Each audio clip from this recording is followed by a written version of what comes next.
Bravo Ulrike qui a tout Là, coupé. ok. Et Claudia, je ne la vois pas. Elle est Si elle arrive, elle est là. voilà, elle arrive. Donc tous les gens qui sont dans la salle d'attente ont été éjectés. Oh non, à cause de moi maintenant. Oui, Oh, zut. Désolée. ils doivent tous redémarrer. Merci.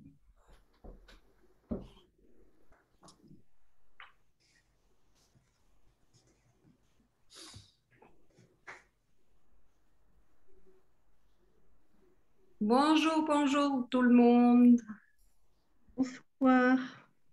Bonsoir Brigitte, Laïa, Marianne, Martine, Coralie, Céline, Amandine, Mélanie. Je vois plein de monde là. Bonsoir.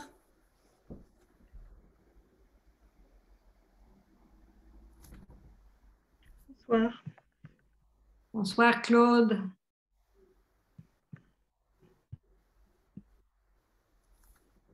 Voilà.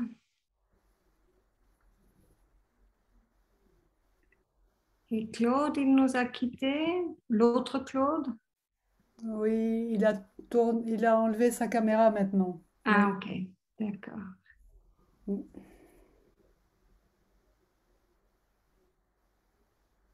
Bonsoir Anne, bonsoir Michel, bonsoir Laïa, bonsoir Delphine. Hmm. Ah, Martine, tu as perdu ta voix. On te, on va te faire signe comme ça. Tu peux toujours vous tous, vous pouvez toujours nous mettre des commentaires dans le chat et on va prendre en Bonsoir compte ce Anne-Ciel. Je crois que les commentaires, ce sera mieux que ma voix, tu vois. Oui, tout à fait. Oh là là. On a bien compris. Elle fait peur, cette voix.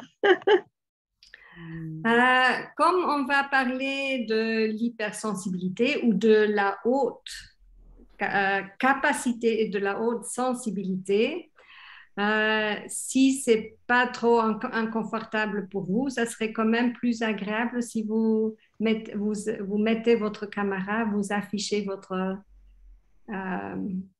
image, parce que sinon, nous, on a des cases noires devant nous et c'est pour le système des sensibles, c'est pas très agréable. On fait avec, mais c'est plus agréable de nous voir et de pouvoir prendre tous les signaux des uns des autres. Voilà. Bienvenue à tout le monde. Michael, il arrive et il va se connecter tantôt, c'est très bien. Delphine ne peut pas mettre sa caméra parce qu'elle utilise un autre ordinateur. Donc, nous comprenons toutes ces circonstances et c'est OK. C'était juste pour exprimer aussi, pour mettre des mots dessus, ce qui se passe quand on ne voit pas les autres. Pour nous tous, en fait. Voilà. Alors, je crois qu'on peut commencer. Désolée pour le petit hic de communication ou de connexion. Je vois que vous arrivez à vous reconnecter, donc j'espère que ça n'a pas trop stressé les uns ou les autres. Voilà. Je vous souhaite la bienvenue pour ce webinaire, pour cette soirée ensemble. Et nous avons déjà avec Claudia Ucrose, déjà une experte dans le domaine. En tant que psychologue, elle s'intéresse vraiment dans le détail à ce que c'est l'hypersensibilité et qu'est-ce que ça veut dire. Et surtout, elle regarde cette thématique sous l'angle de qu'est-ce que ça veut dire, quelles sont les capacités qu'on a peut-être de plus que d'autres personnes qui font des personnes hypersensibles, des personnes qui captent plus, mais peut-être qui souffrent aussi plus de leur sensibilité. Mais Claudia s'est intéressée particulièrement au système énergétique. Ça veut dire de voir pas seulement comment on peut mieux gérer par les comportements ou par les compréhensions, mais comment on peut agir sur notre système énergétique pour mieux vivre cette sensibilité et aussi pour mieux intégrer ces informations qu'on peut capter et qui peuvent être très utiles si on sait quoi en faire et comment équilibrer notre corps, notre système énergétique. Et donc, Claudia, j'aimerais d'abord te poser une question déjà pour d'abord merci d'avoir pris le temps de passer de nouveau une soirée avec nous. Merci à toi aussi pour ton invitation et puis pour l'introduction que tu viens de faire.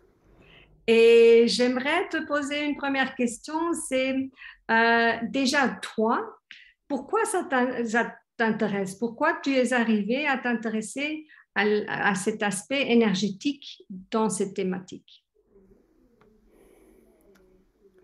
Il y a plusieurs manières de répondre à ça, mais d'abord, peut-être dire que je suis thérapeute en analyse bioénergétique et que tu as le mot énergétique dans le mot bioénergétique. Et en fait, l'analyse bioénergétique s'intéresse aux manifestations psychocorporelles que nous vivons quand nous avons des émotions et des difficultés. Donc ça, c'est la première chose. Donc j'ai été fort attentive dans mon parcours personnel et dans ma formation à toutes ces manifestations, oui, ces manifestations corporelles qu'on a à l'intérieur de soi quand on n'arrive pas à vraiment bien intégrer les émotions et donc la sensibilité qu'on a. Et notamment beaucoup en termes des moments où tu sens que tu voudrais dire quelque chose mais tu n'y arrives pas, ou qu'il y a du flou, ou tu voudrais être vraiment présent à quelque chose qui se passe dans le moment présent, dans la journée, dans une interaction, et tu te sens pas vraiment complètement disponible pour être là, dans l'ici et maintenant. C'est comme si il y a une perte de sens ou de contact avec soi-même. Et ça se passe quand le système sensible est trop activé. Il y a un moment où il va faire en sorte qu'il y a un disjoncteur qui se met en place. Et donc on a l'effet inverse. C'est qu'on sent qu'on ne sent pas. Mais c'est pas toujours évident de sentir qu'on ne sent pas, mais on dit on voudrait arriver à réaliser quelque chose et on n'y arrive pas. Et donc la sensibilité, elle va amener beaucoup d'émotions, beaucoup de réactions. Ça peut être dans le sens de l'hyperactivation. Donc à ce moment-là, on sent qu'on est perturbé, qu'on est débordé par des sentiments qu'on ressent à l'intérieur de soi, qu'on a envie de fuir, qu'on a envie de partir de la situation, qu'on se sent trop perméable, par exemple. Et puis, il y a des fois où c'est pas qu'on a envie de fuir, mais c'est qu'on aimerait bien être là, mais en fait, on n'y arrive pas tout à fait parce que, en fait, on est en perte de contact avec soi-même parce qu'on a un système protecteur qui est le disjoncteur qui fait cela. Et donc, oui, on est par exemple préoccupé par un résultat ou par quelque chose. Moi, ça m'arrivait beaucoup. Je voulais être attentive à ce que l'autre a besoin. Des personnes hautement sensibles, ce sont des personnes qui savent tout de suite ce que l'autre a besoin. Et donc on a envie de faire en sorte que l'autre aille mieux ou de répondre à ses besoins, même s'il ne les a même pas encore exprimés. Et du coup, on est dans la tête et on est en train de réfléchir à ce problème-là et voir comment on fait. Alors, à ce moment-là, on n'est pas nécessairement en contact avec soi-même, mais on est en contact avec le problème qu'il y a à l'extérieur de nous. Et donc, mon hypersensibilité, elle se marquait de deux manières différentes. Elle se marquait dans le sens d'être occupée avec tout ce qu'il y a à faire autour de moi par rapport aux besoins des gens. Et l'autre aspect de mon hypersensibilité, c'était quand je me sentais un petit peu pas assez présente. Et du coup, par rapport à mes propres besoins à moi, j'avais du mal. C'était surtout par rapport à mes besoins à moi, en fait. Les besoins des autres, c'est facile, mais les besoins de, par exemple, ralentir le rythme ou prendre du temps pour sentir qu'est-ce que je veux ou tiens, il y a quelqu'un qui ne me respecte pas, mais en fait, c'est pas grave, en fait. Enfin, c'est pas grave. C'est-à-dire, je n'ai pas la perception que c'est grave à ce moment-là, parce que je suis dans une espèce de sensation émoussée où je ne sens pas ce qui est en train de m'arriver. Par Ça, c'est complètement. vraiment, pardon, c'est vraiment intéressant ce que tu viens de dire parce que justement, c'est souvent ce qu'on entend que la personne a tellement pas conscience du besoin du moment que ça semble tellement naturel et spontané d'être là pour l'autre ou de s'intéresser à ce qui se passe pour l'autre. Tout à fait. Je pense à une dame qui est venue chez moi pour un burn-out, par exemple. Et c'est quelqu'un qui gérait des petites équipes et des tas de problèmes dans une grande entreprise. Et elle était hyper attentive à tous les besoins. Et elle voyait bien tous les dysfonctionnements du système et elle essayait de pallier à tous ces dysfonctionnements. Mais à un moment donné, c'est devenu trop pour elle. Et en fait, c'est son corps qui a lâché. Elle ne comprenait pas ce qui se passait et elle ne pouvait plus continuer à travailler comme ça. Et pour elle, ça a été vraiment très très difficile de prendre conscience qu'en fait, elle devait se respecter. C'est-à-dire qu'à un moment donné, elle sent ça ne va plus, elle doit mettre les gens à distance, elle, elle n'a plus envie de recevoir des coups de fil, elle a besoin qu'on la laisse tranquille. Ça, c'est très bien. Mais comment est-ce qu'on fait pour reprendre une activité une fois qu'on a un tout petit peu récupéré du burn-out? Comment est-ce qu'on fait pour reprendre l'activité professionnelle et les activités sociales, les activités avec les amis, sans de nouveau tomber dans le même travers? C'est-à-dire de pouvoir s'écouter et de pouvoir remplir sa vie avec des choses où, pour elle, ce qu'elle avait besoin, c'était de faire des choses vraiment qui la nourrissaient dans son plaisir. Par exemple, d'aller d'aller jouer au basket, d'aller prendre son vélo, de faire de la couture ou d'aller dans une école de devoirs, des choses comme ça, par exemple. Tu vois, donc des choses où sa vie avait du sens. Parce que dans l'entreprise, elle apportait du sens aux personnes directement, mais cette entreprise était tellement dysfonctionnelle, et elle est toujours, que finalement le travail n'a pas beaucoup de sens.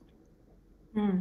Et donc, si on ne remplit pas sa vie avec du sens, on ne retrouve pas son bien-être. Et dans son cas, ça devait passer aussi par prendre conscience de ses limites, et donc aussi de faire des choix par rapport à ses besoins, et qu'est-ce qu'elle a envie et comment. Mm. Donc, Claudia, oui, pardon. Ce que, la première étape, tu vois, c'est de revenir à soi, c'est de ramener son esprit à l'intérieur de soi. Et comme tu as introduit au niveau énergétique, du système énergétique, tu vois, en fait, les taoïstes, ils disent, là où tu mets ton esprit, ton énergie va. Mm. Donc, si tu es centré sur l'accueil aux autres et sur tout ce que tu vois à l'extérieur de toi, ton énergie, elle est là-dedans. Et donc, tu dois faire un mouvement avec ton esprit pour revenir à l'intérieur de toi.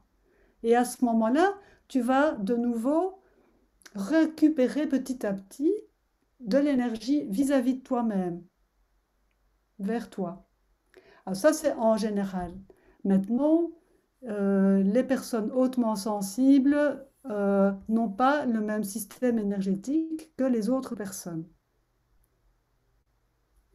Et je crois que ça, c'est important. C'est un des thèmes que nous, on veut aborder ici avec le webinaire de IEPRA.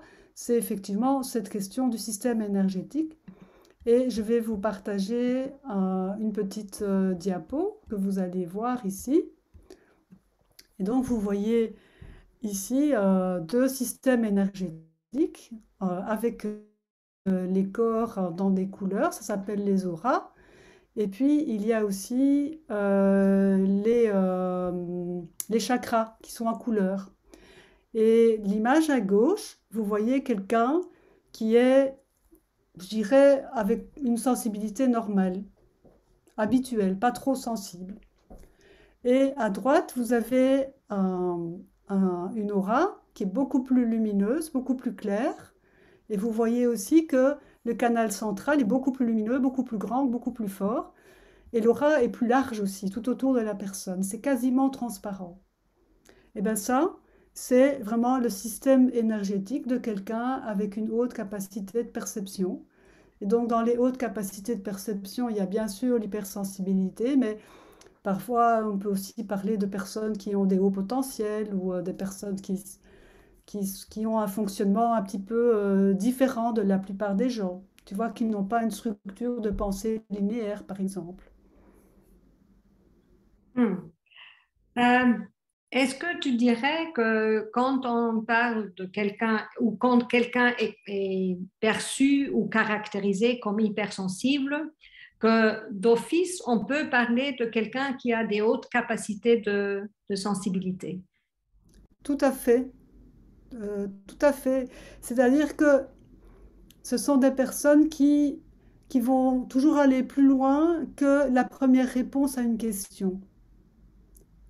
Donc, tu as un traitement de l'information qui se fait toujours euh, en profondeur et aussi en arborescence. Hmm. Et donc, et en fait, ce sont des personnes qui captent beaucoup de choses. Et elles captent aussi les incohérences et les dissonances. Mais au bout d'un moment, quand tu vois des dissonances et des incohérences, c'est trop perturbant. Donc, on finit en quelque sorte par réduire son système de perception pour pouvoir vivre tous les jours. Parce que quand tes parents te disent une chose et qu'ils font une autre chose, tu ne comprends pas. Quand ton prof te dit une chose et puis qu'il fait autrement, tu ne comprends pas non plus. Tu vois, donc c'est douloureux parce que ce sont des personnes, les personnes hautement sensibles sont des personnes qui vont vivre émotionnellement cette dissonance comme une douleur, pas Hmm. comme un problème de sens. Hmm. Tu vois, j'en discutais d'ailleurs cet après-midi d'une autre manière avec quelqu'un dans un processus où elle est embarquée et on lui donne des informations sur comment on a traité une histoire pour elle à un niveau professionnel, une situation professionnelle dans laquelle elle n'est plus, mais où il y a eu des enquêtes, etc. Et là, le fait de voir comment tout ça s'est traité, tu vois, euh, mal, mal organisé, pas en cohérence, etc. Mais c'est vraiment hyper dur. Hmm. Tu vois, ça en rajoute une couche. Et comment donc on fait avec ça, avec le fait que dans le monde, il y a beaucoup de choses qui dysfonctionnent et qui sont incohérentes. Hmm, tout à fait.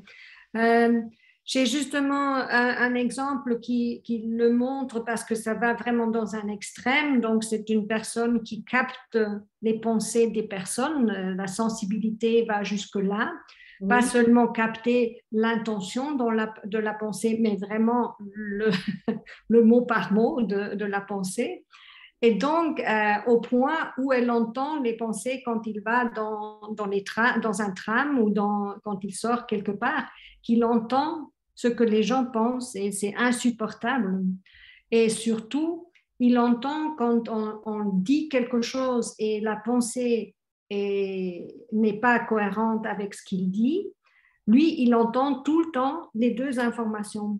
Et donc, c'est cet exemple juste pour dire à quel point c'est insupportable et à quel point lui, il s'est mis à prendre des drogues pour diminuer sa sensibilité parce que c'était invivable.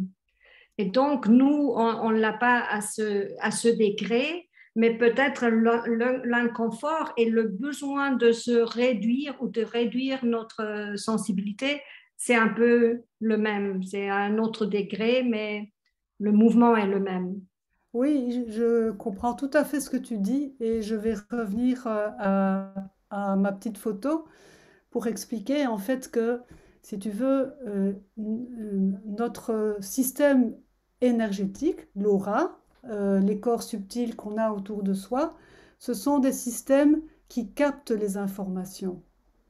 Et donc, c'est avec ça qu'on capte les informations. Et quand tu es là-dedans, ce qui se passe, attends, parce que je ne suis pas au bon endroit. Ah voilà, c'est celui-ci que je dois regarder. Oups, comment est-ce que je fais? Voilà, c'est ça. Donc, notre corps énergétique, si tu veux, il va recevoir toutes ces informations et si tu ne fais rien, en fait, c'est comme de la pollution. C'est comme des tas de déchets qui t'arrivent et qui envahissent ton aura et ton aura devient plus sombre. Bon, il y a ici des objets en couleur parce que ça signifie des formes pensées, des émotions, etc.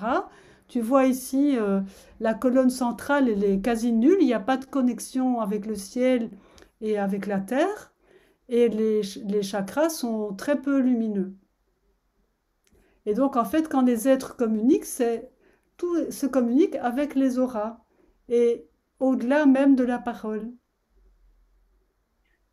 Et donc, c'est pour ça qu'il faut prendre soin du système énergétique et qu'en prenant soin du système énergétique, ben, on va retrouver la première figure ici à droite, tu vois, où la personne peut être comme une fontaine qui met sa forme en place et sa forme est rayonnante et donc elle amène la lumière. Parce que les personnes hautement sensibles, elles sont là pour aider le monde, elles sont là pour aider le monde dans le quotidien, grâce à leur sensibilité dans l'ici et maintenant, mais aussi pour amener de la lumière dans ce monde. Et donc la lumière, je parle du corps énergétique qui rayonne, qui irradie le bien-être, quoi. Hmm. Alors pour faire ça, moi ce que je propose, tu vois, c'est toute une série de pratiques. Ouais. Donc, justement, nous allons un peu explorer. Évidemment, ça va pas être comme lors d'un atelier où on entre vraiment à profondeur dans la pratique et dans ce qu'on peut faire soi-même, mais tu vas nous donner un petit goût de ce qui est possible justement via le Zoom et aussi dans le temps qui est maintenant disponible. Oui, tout à fait.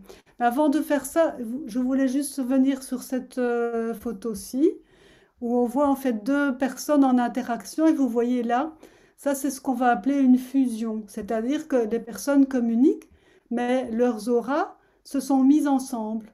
Ça veut dire qu'elles partagent le même, les mêmes qualités de leur système énergétique l'une avec l'autre. Et donc ça c'est un peu comme si tu avais par exemple une navette spatiale qui rencontre une autre navette spatiale dans l'espace, eh bien elles se mettent ensemble et puis elles ferment tout pour que l'air puisse communiquer entre les deux navettes spatiales. Hmm. Tu vois, mais alors à ce moment-là, c'est comme si on sait qu'on est deux personnes différentes, mais en fait on vit les mêmes choses. Et donc, du coup, c'est ça aussi qui explique que à certains moments, on va parfois se sentir triste, mais c'est pas notre tristesse, c'est la tristesse de l'autre. Hmm. J'ai eu une personne comme ça, on a travaillé sur son rapport à son fils et son rapport à son père. Et son père, en fait, il n'était pas prêt quand elle était dans le ventre de sa mère. Donc, lui, il aurait voulu ne pas garder la grossesse. Hmm. Et donc, il était en quelque sorte contrarié de devoir prendre ses responsabilités si vite et ça lui faisait peur. Et donc, cette femme, elle est née avec cet état de fait, puisque la maman a quand même décidé de la garder, heureusement pour elle, hein. Et donc, il y a eu comme ça un ressentiment qui était là, ce qui fait qu'elle avait du mal à demander des choses comme femme, notamment à son mari, par exemple. Et puis, elle voyait que son fils ne supportait pas du tout les contraintes. Eh bien, on s'est rendu compte que, en travaillant sur l'espace de liberté et sur ses émotions, qu'en fait, elle avait ressenti de la colère à l'intérieur d'elle par rapport aux hommes, ce qui est normal d'avoir ressenti de la colère par rapport à un papa qui ne l'a pas accueilli, mais ça, c'était inconscient.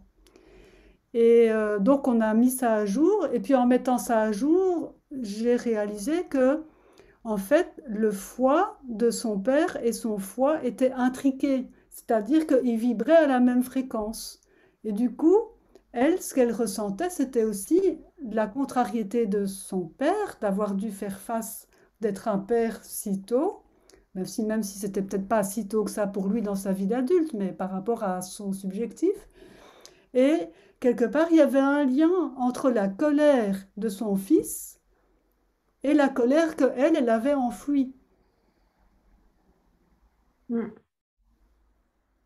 Enfin, voilà, c'est un exemple un petit peu compliqué, mais je trouve que c'est intéressant, tu vois, de voir comment est-ce que ça peut même passer des générations, tu vois. Et quand tu te refuses une émotion, ben, si tu as un enfant hypersensible, ben, c'est ton enfant qui va prendre l'émotion aussi et qui va la jouer ou la montrer.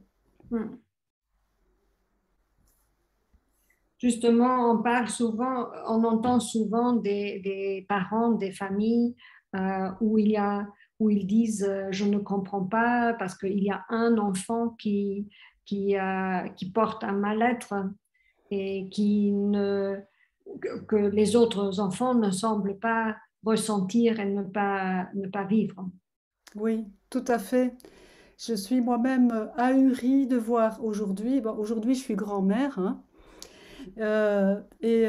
bah, quand j'avais mes enfants, quand j'étais mère, je n'avais pas conscience de ma sensibilité comme j'ai conscience maintenant.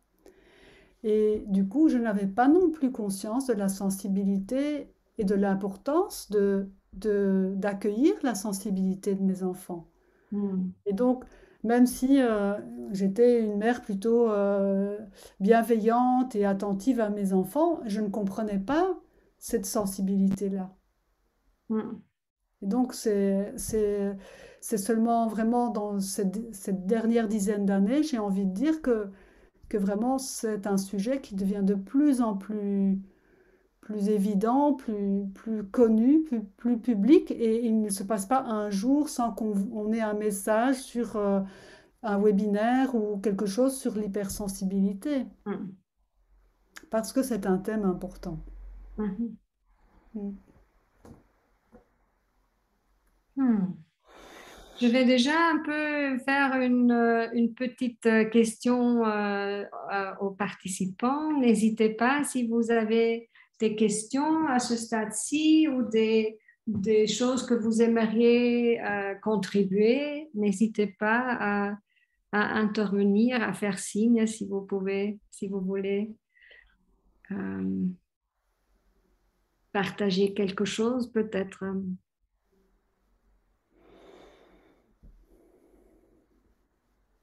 Pas à ce stade-ci peut-être. Je ne vois pas, en tout cas. Ah oui, il y a Anne Iriel. Je vois la main levée. Oui, Bonjour, bonjour Anne. Bonjour. bonjour Claudia.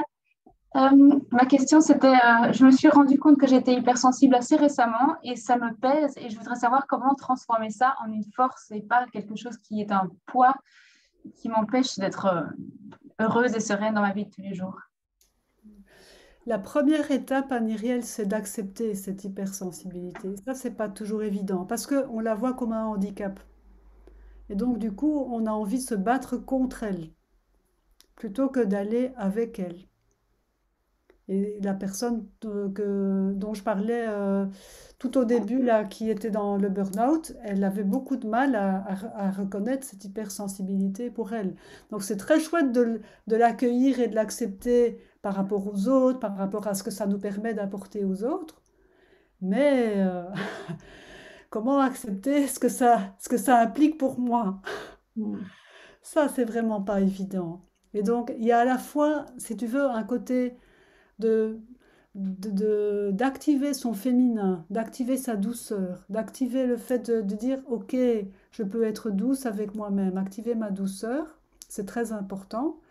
Et puis l'autre aspect, c'est de pouvoir j'ai envie de dire domestiquer, mais apprivoiser, peut-être, comme le thème des webinaires, c'est apprivoiser ces monstres, n'est-ce pas? Oui. Voilà. Donc, Pas que les monstres d'ailleurs. mais non, mais le monstre, c'est toujours, tu sais, la personne handicapée qu'on a à l'intérieur de soi et qu'on n'a pas envie de porter, en fait, hein. C'est un peu Ouais. ça.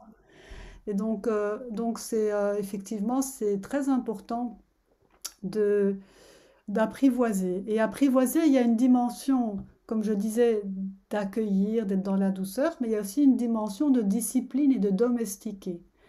Et pour la domestiquer, eh bien, c'est important de vraiment pratiquer des exercices comme ceux que je propose dans mes ateliers. J'en proposerai un le 8 janvier. Et donc, la dernière fois, on avait fait le webinaire plutôt sur l'espace de liberté intérieure, qui est une pratique où on apprend à ramener vraiment son esprit vers soi. Comme je disais, ben voilà, j'accueille, je ramène mon esprit à l'intérieur de moi, ça va ramener de l'énergie à l'intérieur de moi. Donc ça va faire en sorte que ma configuration énergétique va se restabiliser et va se remettre dans son axe. Parce que le problème, c'est que quand je suis hautement sensible, mais que je ne suis pas dans mon axe au niveau de mon système énergétique, ben je dysfonctionne. Mais si je suis dans mon axe, je peux renforcer mon système énergétique. Ça ne va pas faire de moi Superman, mais ça va me permettre de beaucoup mieux être attentive à ma sensibilité et de pouvoir percevoir les dissonances chez les autres ou les besoins chez les autres sans réagir de la même manière. C'est-à-dire en restant plus centré dans mon axe. Et donc, pour ça, c'est important de faire des pratiques régulières, des pratiques comme l'espace de liberté, ramener son esprit vers soi, mettre fin aux fusions. Donc, j'ai parlé des fusions. On avait fait ça un peu la fois passée. De se reconnecter avec les racines dans la terre et dans le ciel. Ça, c'est très important.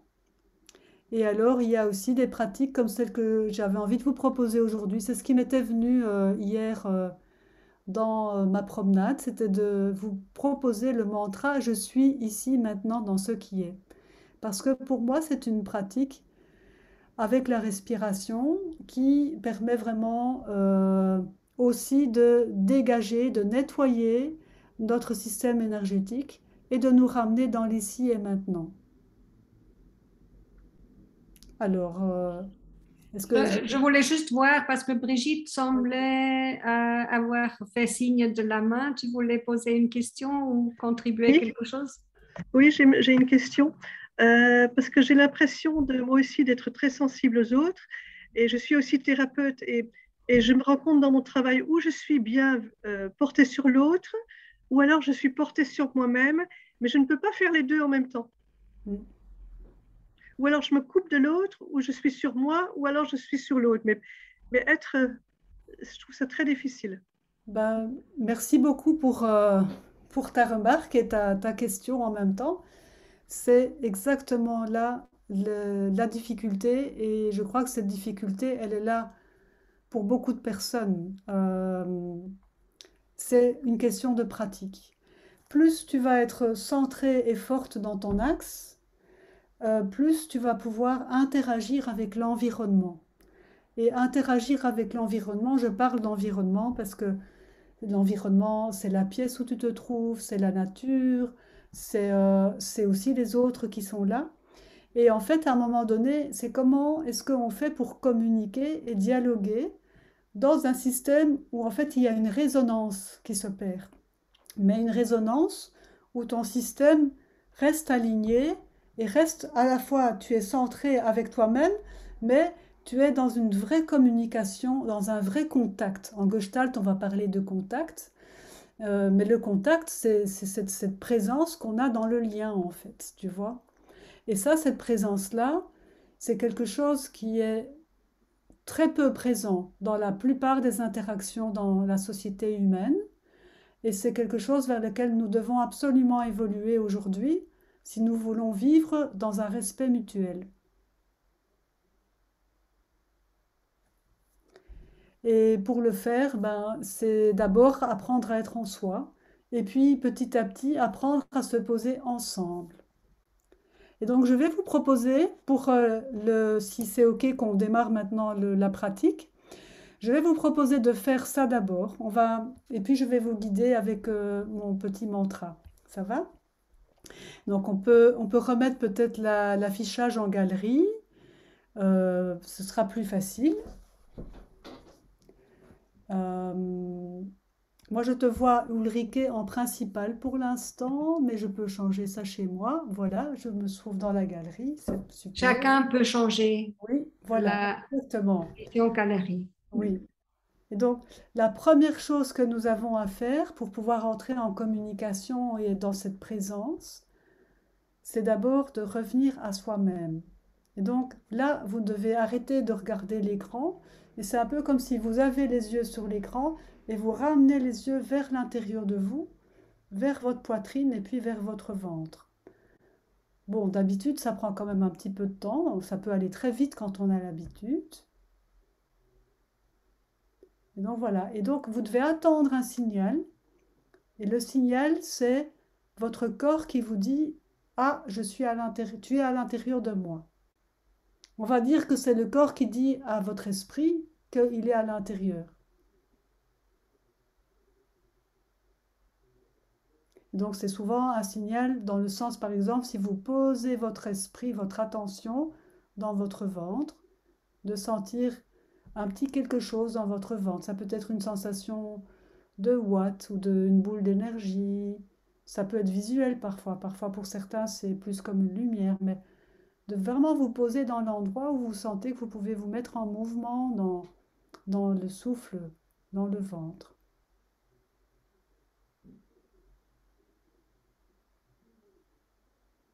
Et de vous donner le temps de sentir cette respiration.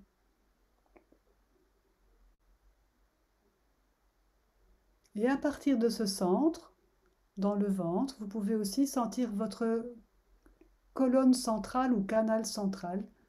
C'est cette espèce d'axe qui traverse tout le tronc et le buste à l'intérieur de vous, devant la colonne vertébrale.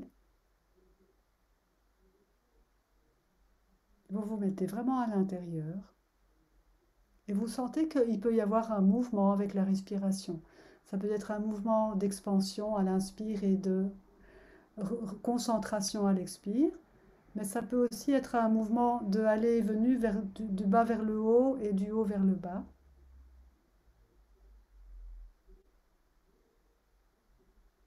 Et une fois que vous avez identifié votre présence avec votre corps à cet endroit, vous pouvez ensuite laisser votre présence s'expandre dans tout le corps à partir de votre intérieur, à partir du centre. Vous vous expansez jusqu'à la peau, dans toutes les directions, comme un ballon de forme humaine.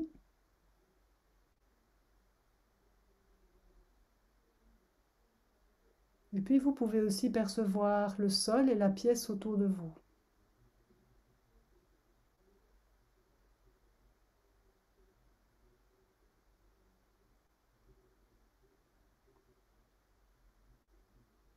Et là, vous pouvez éventuellement ouvrir les yeux pour le percevoir. Et puis, vous pouvez percevoir l'ordinateur ou la tablette qui est devant vous, à travers laquelle vous êtes en connexion maintenant.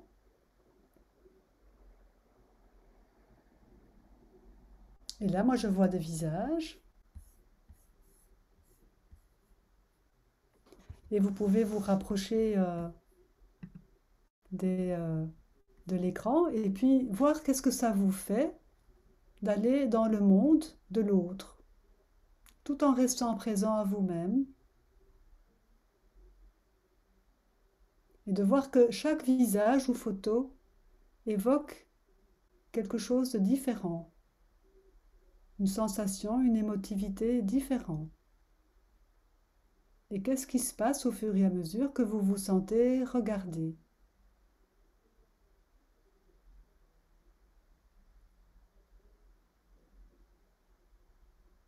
Maintenant, on va pas aller beaucoup plus loin là-dedans parce que sinon on n'a pas le temps de faire l'exercice suivant, mais la pratique suivante. Et voilà, ici on commence à être en lien et peut-être que vous sentez ce flux qui est là, cette forme de résonance qui est là entre nous. Tout à coup, c'est comme si vos présences et le groupe devient beaucoup plus clair, beaucoup plus présent, prégnant. Et donc, ce que je vais vous proposer maintenant comme pratique, c'est une respiration avec cette phrase « j'inspire, suis, j'expire, ici, inspire, maintenant, dans, j'inspire, ce qui est ». Et donc, à chaque fois, c'est un mot, sauf les trois petits derniers mots, pour l'inspiration ou pour l'expiration. Je vais vous guider. Et le but, c'est que vous sentiez la respiration, si possible, dans votre ventre et que cette respiration soit un peu forte, un peu comme si vous étiez essoufflé. Et donc, je vais dire les mots et vous pouvez les penser ou les sentir, les écouter. Je suis, expire, ici, maintenant, dans, inspire, ce qui est. J'inspire, suis, expire, ici, maintenant, expire, dans, ce qui est. Je recommence, je suis, ici, maintenant, dans, ce qui est. J'inspire quand je lève la main, suis, ici, maintenant, dans, ce qui est. Je suis, ici, maintenant, dans, ce qui est. Il faut continuer à respirer fortement avec la phrase.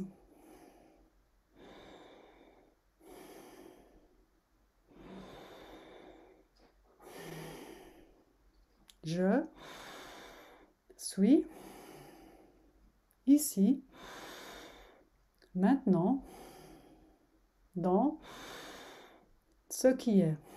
Il se peut que vous ayez un petit peu le tournis, c'est ok, ou des petits picotements. Vous continuez.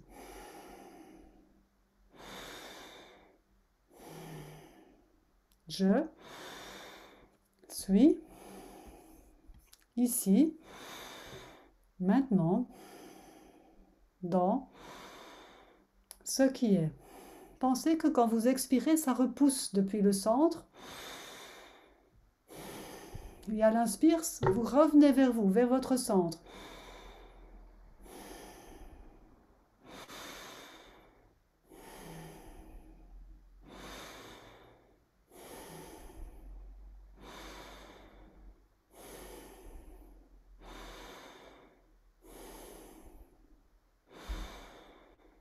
Si c'est trop fort pour vous, vous pouvez respirer un peu plus doucement.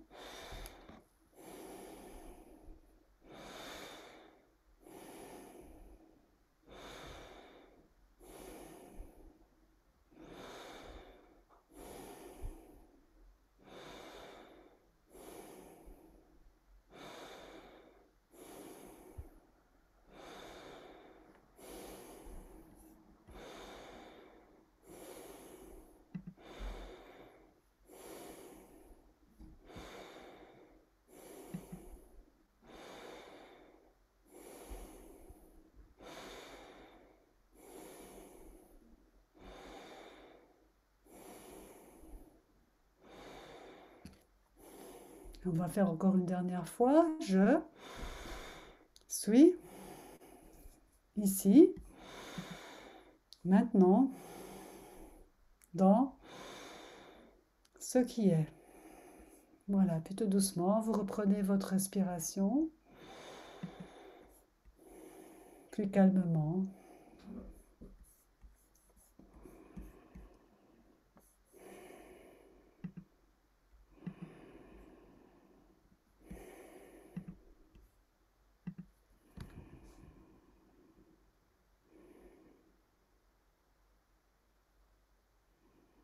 Alors normalement, cette respiration, on l'a fait pendant au moins 15 minutes pour bien faire, pour vous dire vraiment qu'on a dégraissé son système nerveux et son système énergétique.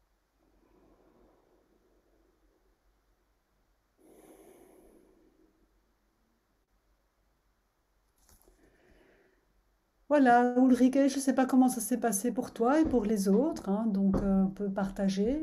Je vois aussi qu'il y Oui, avait Anne. j'invite vraiment à ceux qui ont envie de partager, de nous partager comment ça s'est passé pour vous. Vous pouvez soit mettre quelque chose sur le chat. Brigitte nous dit elle se sent endormie. Martine dit hyper chouette, mais définitivement KO.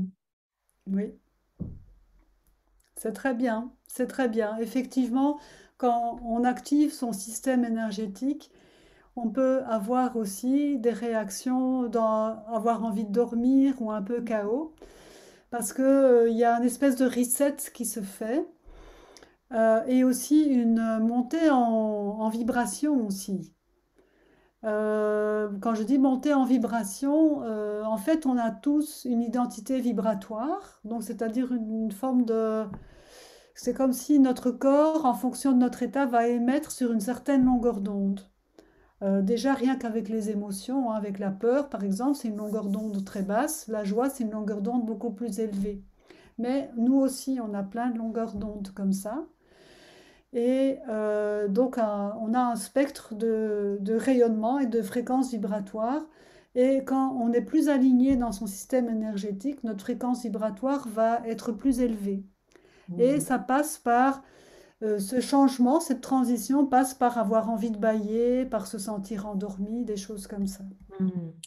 Il y a aussi Cécile qui nous dit un peu ivre, Anne-Iriel plus calme, Anne fraîcheur, Michel bâillement et tête qui tourne. Et Delphine nous partage que je reviens en moi, puis je me connecte au groupe et là je sens monter une émotion très forte et finalement mes larmes qui coulent. Pratiquer cette respiration m'a permis d'atténuer cette sensation de trop plein d'émotions. Elle continue à écrire, les larmes qui viennent au moment de la connexion, ça m'arrive tout le temps, c'est hyper gênant. Oui, oui, c'est un très beau témoignage, Delphine, je te remercie. Oui, effectivement, c'est émouvant quand on est en lien. J'ai eu ça d'ailleurs le week-end passé, j'animais un week-end sur la géométrie sacrée. Et à un moment donné, on était tous là en train d'être là, assis à une pause, et on était pris par l'énergie du stage. Et il y avait une des participantes qui dit: oh, c'est vraiment tellement bien d'être ensemble, ensemble comme ça, sans devoir parler, et de juste de se sentir connecté. Et elle avait les larmes aux yeux hein, quand elle le disait. Bon, là, elle n'avait pas des larmes parce qu'elle se sentait en sécurité et que ça se passait bien. Mais effectivement, c'est aussi pour ça qu'il y a très très peu de communication avec une bonne fluidité et une bonne résonance où on est à la fois présent à soi et on sent la présence de l'autre. Et ensuite, dans la deuxième partie de ton témoignage, hein, tu dis que cette respiration t'a permis d'atténuer cette sensation de trop plein d'émotions.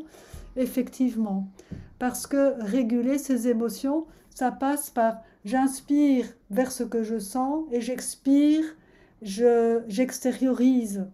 Ici, on ne l'a pas fait tel quel comme ça, mais cette respiration induit ça aussi d'une certaine manière. Et donc, ça induit de se défaire de tout ce qui nous encombre.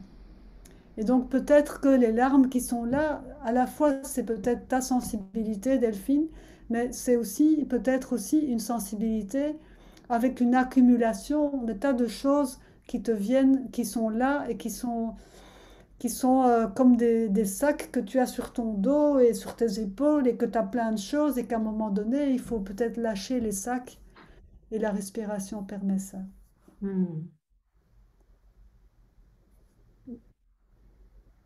En tout cas, moi, je peux partager pour moi. Oui. Juste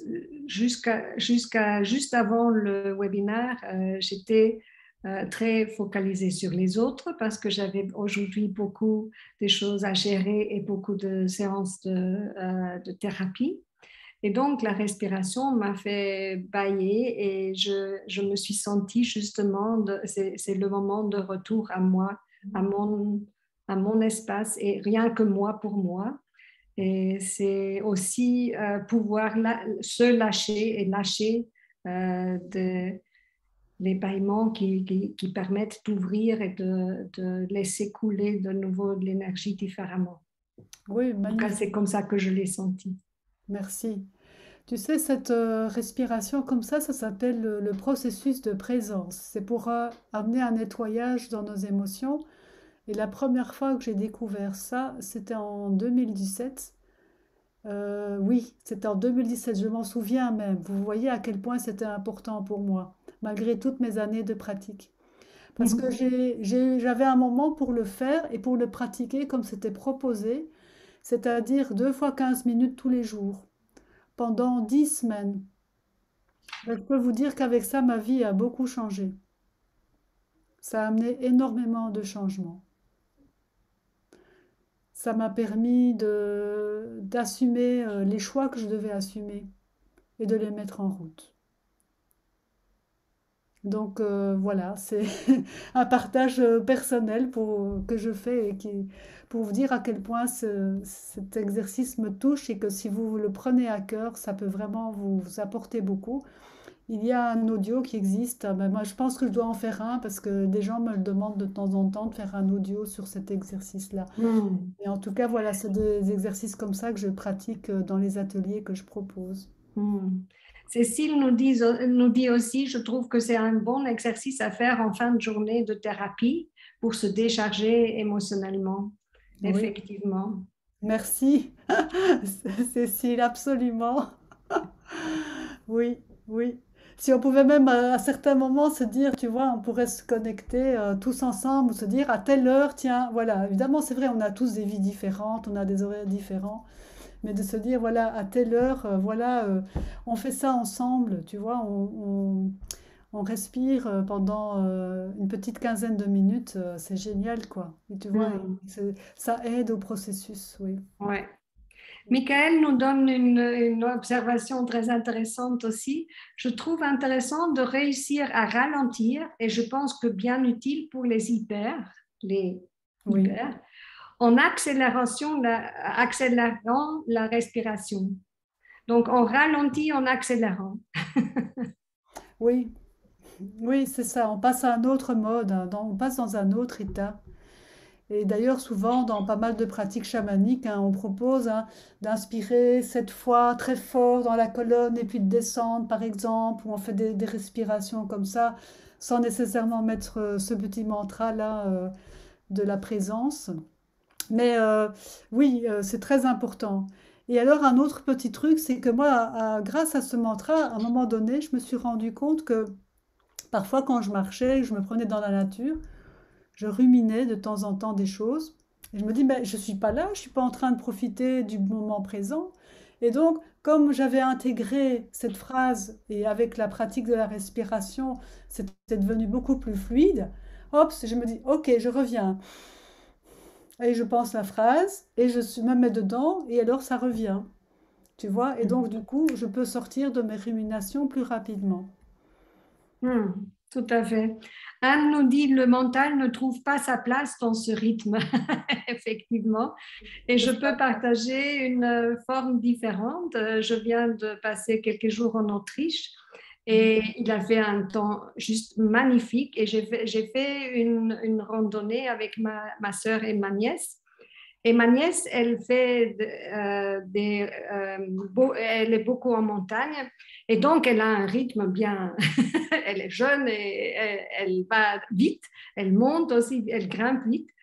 Et donc on a marché vraiment à un rythme pour moi très soutenu, surtout quand je sors de l'avion et tout de suite. Et ce qui est chouette, c'est un peu le même fonctionnement. Tellement on est concentré sur l'environnement et le rythme de respiration que les pensées là-haut, c'est silence total, quoi. Oui, oui, En oui, quelques pas, après quelques pas, ça, ça se calme là-haut. tout à fait, oui. Il y a Philippe Guillemont, le physicien de la conscience là, et du temps, Hmm. qui dit la même chose. Il dit que lui, il a besoin de 3 heures de marche dans les montagnes pour que son mental arrête de fonctionner. Oui. Et franchement, ça c'est important, c'est-à-dire, c'est la question de la persévérance. Hmm. C'est-à-dire que il faut pas, d'abord la persévérance dans le sens de la pratique fréquente, mais aussi qu'il y a des moments où on a beaucoup plus de mal à revenir à soi et que c'est en maintenant l'intention suffisamment longtemps qu'on va y arriver. Hmm. Moi, je fais cette expérience très souvent, Hmm. au moins 4 fois sur la semaine,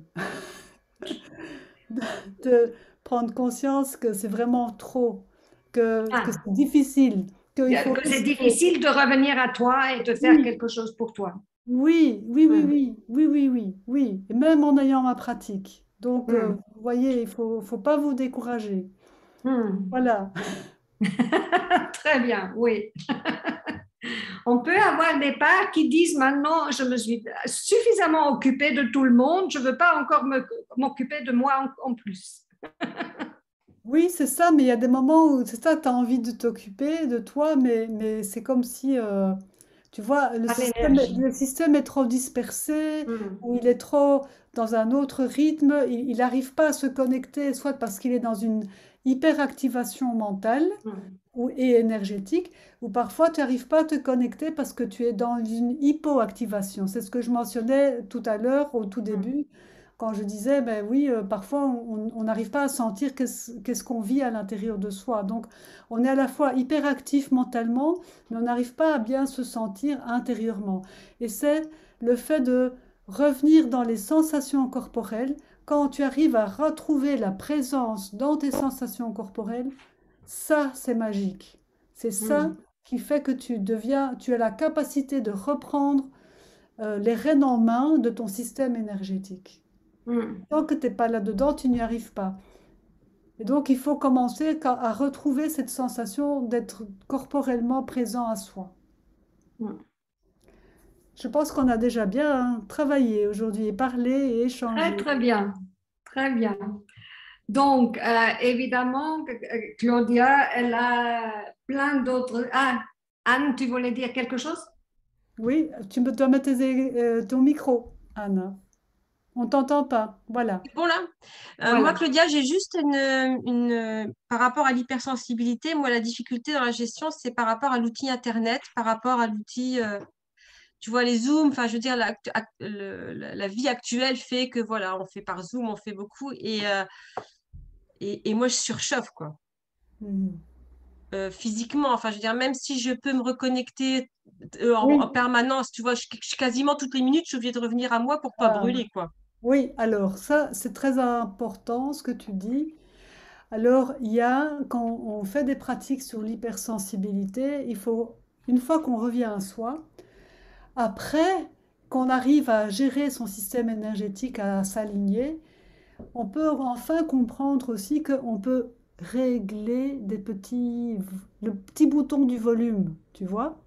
Et donc, on peut se dire, mais en fait, j'ai une émotion qui est à l'intérieur de moi, qui est je suis hyper émotif ou hyper ultra sensible et ultra sensible magnétique aux ondes électromagnétiques. Eh bien, je décide de baisser le volume, tu vois? Et donc, une fois qu'on se retrouve aligné à soi, dans ce système, on peut vraiment mettre des intentions. Je suis trop yin, donc je dois me retrouver plus yang. Je dois être plus dans l'énergie d'émettre que dans l'énergie de recevoir. Ou je dois juste changer cette émotion sensible. Peut-être qu'elle est située dans ton cœur ou qu'elle est située dans tes intestins, tu vois. Donc à un moment donné, il faut intégrer cette émotion et puis la dissoudre pour en faire autre chose. Et dire, voilà, c'est à la fois baisser le volume, mais c'est aussi parfois changer une émotion. Par exemple, il y a des gens, c'est je suis abusable. Ça, c'est pas une émotion, mais c'est une étiquette. Et donc, je joue un rôle, je suis abusable, je suis maltraitable, on peut... voilà, et donc du coup, c'est comme si je vais attirer à moi ce genre de situation. Et donc tout ça, si tu veux, c'est comme des programmes qu'on se met à l'intérieur de soi. Et ces programmes, quand une fois qu'on est aligné en soi, sensoriellement et dans sa présence, on peut ouvrir ces programmes et on peut dire, oh ben attends, là, j'enlève ça, ou ça, ah, je vais en faire autre chose. C'est quelque chose qu'on fait notamment avec la psychologie énergétique, je pense en partie, et qui est particulièrement facile pour les personnes hypersensibles, la psychologie énergétique. Mais il y a toute une série de procédures qu'on peut faire juste en prenant conscience. Mais pourquoi je suis comme ça? D'où ça me vient? Attendre d'avoir la réponse en claire perception, tu vois, ou en faisant des tests, oui, non, est-ce que c'est ça, est-ce que c'est pas ça, est-ce que c'est ça. Et une fois qu'on a la réponse, on peut alors dégager le programme qui dysfonctionne et le transformer, si tu veux. C'est un peu comme un programme qui dysfonctionne. C'est peut-être un peu un raccourci, mais en même temps, ça ne l'est pas. On peut vraiment changer des choses. Merci.